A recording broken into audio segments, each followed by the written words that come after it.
Chandragiri cable কার এখানকার নৈসর্গিক সৌন্দর্য আপনাকে মন্ত্রমুগ্ধ করবে।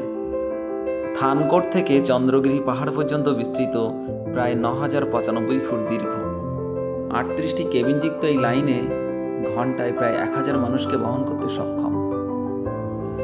এক প্রান্ত থেকে অন্য প্রান্তে যেতে প্রায় ১২ মিনিট সময় লাগবে, আর এটির জন্য আপনাকে খরচ করতে হবে প্রায় ভারতীয় টাকায় ৭০০ টাকা। উপর থেকে আপনি কাঠমান্ডু শহরকে পুরোটাই দেখতে পাবেন, সঙ্গে পারিপার্শ্বিক সবুজ পাহাড়ের মনোরম দৃশ্য উপভোগ করতে পারবেন।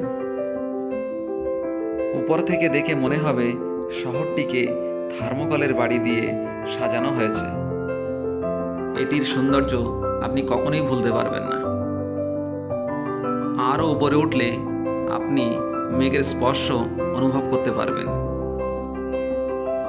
পরিবেশটা এতই রোমান্টিক যে আপনি নিজেকে হারিয়ে ফেলবেন আর দু চোখ ভরে তার সৌন্দর্য উপভোগ করবেন।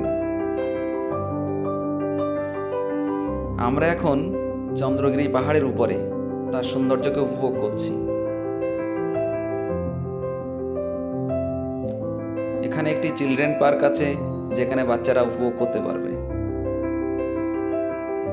এটি বালেশ্বর মহাদেবের মন্দির একদম উপরে অবস্থিত।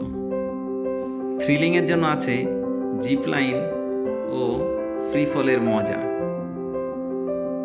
ভিডিওটি ভালো লেগে থাকলে লাইক এবং শেয়ার করতে ভুলবেন না।